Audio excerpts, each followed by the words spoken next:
शहबाज शरीफ पाकिस्तान के 24वें प्रधानमंत्री बन चुके हैं। संडे के दिन नेशनल असेंबली में वो चुने गए थे और वो लगातार वो दूसरी बार प्रधानमंत्री बन रहे हैं। इससे पहले जो वो 16 महीने तक प्रधानमंत्री रहे थे, फिर उसके बाद केयर टेकर गवर्नमेंट थी, फिर अब वो नई असेंबली जो बनी है उसमें भी वो प्रधानमंत्री पद के लिए वो चुन लिए गए। तो शहबाज शरीफ की बात की जाए तो शहबाज शरीफ के पक्ष में 201 वोट पड़े, जबकि जो उनके अपोजिशन में खड़े हो रखे थे उमर अयूब खान एसआईसी से सुन्नी इत्तेहाद काउंसिल की तरफ से, उनको 92 वोट मिले। उसके बाद शहबाज शरीफ ने अपने जो बड़े भाई है नवाज शरीफ, उनसे उन गले मिले वो। और नवाज शरीफ की बात की जाए तो उनके चांसेस लग रहे थे प्रधानमंत्री बनने के जब चुनाव हो रहे थे, लेकिन नवाज शरीफ ने चुनाव के बाद अपने भाई को जिम्मेदारी देने का फैसला दिया। तो शहबाज शरीफ को जब चुन लिया गया था तो उसके बाद उन्होंने स्पीच दी, और स्पीच में उन्होंने कहा कि इस समय पाकिस्तान के सामने कई चैलेंजेस है, लेकिन हम उनको ओवरकम हो सकते हैं, हम उनको उन चैलेंजेस का सामना कर सकते हैं। और अगर हम सब मिलके साथ आए और डिसाइड करें कि हमको अपने देश को आगे बढ़ाना है और इसको सही रास्ते में ले जाना है, तभी जाके ये जो चैलेंजेस है हम इनको ओवरकम कर सकते हैं। उन्होंने अपने भाई का धन्यवाद किया, और इसके अलावा जो उनके साथ जिन पॉलिटिकल पार्टीज जो इस समय पीएमएलएन के साथ है कोलिशन में, उनका भी उन्होंने धन्यवाद किया। जो पीटीआई बैक लॉ मेकर थे जो अब एसआईसी में शामिल हो चुके हैं, अपोजिशन पार्टी है एसआईसी, इसके जो मेंबर थे ये पूरे स्पीच जब शहबाज शरीफ देते रहे तो ये स्लोगन कर लगाते रहे ये, और ये शहबाज शरीफ के लिए चोर चोर के नारे लगाते रहे। और तो यहाँ पर शहबाज शरीफ ने स्पीच के दौरान उन्होंने कई बातें की है। उन्होंने एक तो कहा कि इस पार्लियामेंट में कई टैलेंटेड लोग बैठे हुए, अगर वो चाहे तो पाकिस्तान को इस जंजाल से बाहर निकाल सकते जो इस समय पाकिस्तान जिससे घिरा हुआ है। उन्होंने इस बात को जोर दिया कि पीएमएलएन और जो कोलिशन पार्टीज है वो अपना रोल निभाएगी पाकिस्तानी होने के नाते, मुस्लिम होने के नाते और ह्यूमन बीइंग होने के नाते, ताकि इस देश को क्राइसिस की स्थिति से बाहर निकाले। उन्होंने कहा ये जॉब डिफ़िकल्ट है मेरे लिए, लेकिन मैं इसमें बहुत मेहनत से काम करूँगा, और कोई भी काम डिफ़िकल्ट हो सकता है लेकिन वो इम्पॉसिबल नहीं हो सकता है। पीएमएलएन ने कभी भी देश को नुकसान नहीं पहुंचाया, ये शहबाज शरीफ का कहना है। वो कहना चाह रहे हैं कि 9 मई का जो इंसिडेंट हुआ था पिछले साल, जिसमें पीटीआई की पार्टी थी उस समय, तो उसने पूरे प्रोटेस्ट कर रही थी उस समय, और उसने मिलिट्री इंस्टीट्यूशन को भी उसने निशाना बनाया था। और जीएचक्यू जो है पाकिस्तान मिलिट्री का, उसके उस ऑफिस में उसने आग लगा दी थी, कॉप्स कमांडर हाउस में आग लगा दी थी, एयरफील्ड में आग लगाई थी। ये सब पीटीआई ने किया था। और ये शहबाज शरीफ का कहना है कि बहुत शर्मनाक था कि हमारी जो इंस्टीट्यूशन है उसके ऑफिस में इस तरह से हमले हुए थे। तो उनका कहना ये कि हम हमारे साथ भी बहुत भेदभाव हुआ था पहले, लेकिन हमने कभी भी ऐसा कदम नहीं उठाया जो पीटीआई ने उठाया था।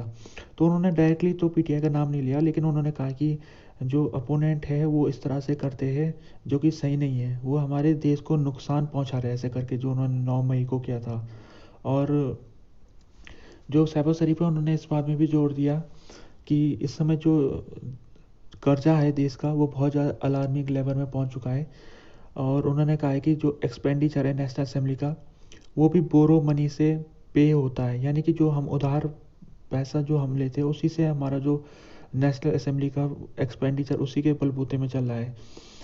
उन्होंने कहा है कि अगर हम डिसाइड करें कि हमको डीप सर्जरी करनी है और सिस्टम को चेंज करना है, ताकि हम ये कर्जे लेने का जो हमारा अब एक नियम बन चुका है कि हम हर समय कर्जा लेना चाह रहे हैं, तो अगर हमको इसको रोकना है, ये कर्जे की जो समस्या है उसको सॉल्व करना है, तो इसके लिए डीप सर्जरी करनी पड़ेगी, रिफॉर्म करने पड़ेंगे।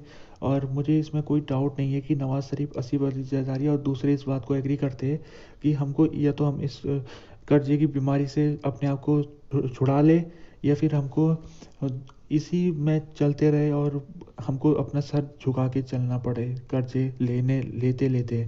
तो उन्होंने कहा कि हमारे पास एक कदम हमको एक तरफ चलना है, और वो है हमें कर्जे से छुटकारा चाहिए, और उसी रास्ते हम चलेंगे, पाकिस्तान को जो उसकी खोई हुई जगह है वहाँ पहुँचाएंगे। उन्होंने प्रॉमिस किया है कि वो इलेक्ट्रिसिटी और टैक्स थेफ्ट जो होता है, चोरी, जो इलेक्ट्रिसिटी चोरी होती है उसको खात्मा करेंगे उसका। और उनको उन्होंने ये भी कहा कि मुझे पता है कि इस समय जो महंगाई है वो बहुत ज़्यादा बढ़ चुकी है, और ख़ासतौर में जो लोअर क्लास है, जो गरीब तबका, उसमें इसकी ज़्यादा उसको इसका कीमत चुकानी पड़ रही है। इलेक्ट्रिसिटी और जो टैक्स की चोरी होती है वो एक बहुत ज़्यादा कंसर्न है पाकिस्तान के लिए। और मैं उम्मीद करता हूँ कि भगवान हमें इससे छुटकारा दे, और हम इस कैंसर जो हमारे ऊपर है इस समय, इस चोरी का, उससे, ये जो इलेक्ट्रिसिटी चोरी होती है, ना जाने कितने हज़ारों करोड़ रुपए हमारे जो राजस्व है उसको नुकसान होता है इससे।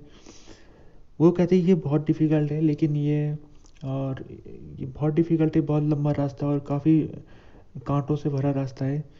लेकिन उन्होंने कहा है कि जो लीडिंग कंट्रीज है उन्होंने इसमें काबू पा लिया है। तो हम भी इसमें पूरी कोशिश करेंगे इस चीज़ क्या इस जो चोरी का जो विषय है, जो राजस्व चोरी होता है, उसमें लगाम लगाए और इस चोरी को बंद करे। उन्होंने कहा अगर ये हो जाता है तो इससे इन्फ्लेशन कम होगा और एम्प्लॉयमेंट बढ़ेगा और देश भी आगे बढ़ेगा। इसके अलावा उन्होंने कहा है कि उनकी जो गवर्नमेंट है वो 5 लाख स्टूडेंट्स को ट्रेनिंग देगी, और ये जो स्टूडेंट है ये जॉब के लिए नहीं जाएंगे बल्कि ये जॉब क्रिएट करेंगे, और डोमिनो इफेक्ट पड़ेगा और देश में रोज़गार बढ़ेगा। इसके अलावा उन्होंने कहा है कि जो नई जनरेशन की टेक्नोलॉजी है जिसमें आर्टिफिशियल इंटेलिजेंस का बात हो रहा है, उसमें भी हम आगे बढ़ेंगे, उसमें भी ट्रेनिंग देंगे। इसके अलावा शहबाज ने प्रॉमिस किया कि जो गवर्नमेंट है वो सब्सिडी भी देगी फार्मर को, और ये जो सब्सिडी होगी अब ये डायरेक्ट सब्सिडी होगी, जिससे जो पुरानी सब्सिडी में जो घोटाला होता था अब नहीं होगा। इसके अलावा उन्होंने सोलर ट्यूबवेल लगाने का भी घोषणा की है।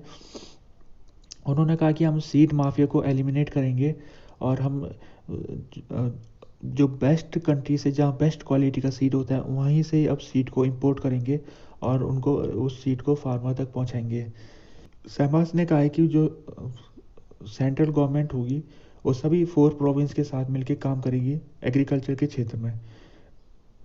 उन्होंने कहा कि हम इन्वेस्टमेंट लाएंगे अपने देश के अंदर और इकोनॉमिक एनवायरनमेंट को क्रिएट करेंगे ताकि जो ग्रोथ है वो बढ़ सके। और शहबाज ने कहा है कि वो पब्लिक ट्रांसपोर्ट के ऊपर भी काम करेंगे, और उन्होंने ये भी कहा है कि वो मेडिकल फैसिलिटी और हॉस्पिटल को बनाएंगे आने वाले समय में। उन्होंने कहा है कि हम सभी जो हमारे टैलेंटेड स्टूडेंट हैं जो कि पढ़ाई करने के लिए विदेश जाते हैं, हम कोशिश करेंगे कि विदेश में पढ़ाई करने के बाद वो पाकिस्तान आए और पाकिस्तान की सेवा करे।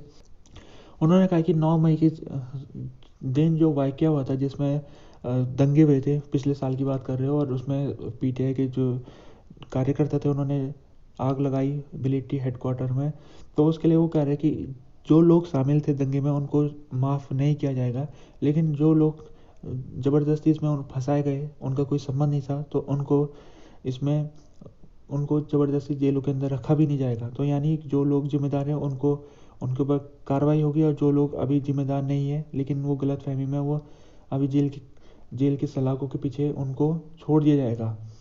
इसके अलावा उन्होंने गाजा में जो साइलेंस है इस समय दुनिया की, उसके ऊपर भी उन्होंने सवाल उठाया। उन्होंने कहा कि गाजा में हज़ारों लोग मारे गए लेकिन अभी तक दुनिया सोई हुई है। तो उन्होंने ये कहा है कि हम इसके लिए कोशिश करेंगे कि गाजा की जो दर्द है वो दुनिया तक पहुंचा सकें हम। तो शहबाज शरीफ के प्राइम मिनिस्टर बनने के बाद कॉन्ग्रेचुलेसन उनको मिलनी शुरू हो गई है। केयरटेकर प्राइम मिनिस्टर जो है अनवरुल हक ककर, उन्होंने कॉन्ग्रेचुलेट किया है शहबाज को 24वें प्रधानमंत्री बनने के बाद। और चाइना के जो राष्ट्रपति शी जिनपिंग, उन्होंने भी शहबाज शरीफ को कॉन्ग्रेचुलेसन दिया है।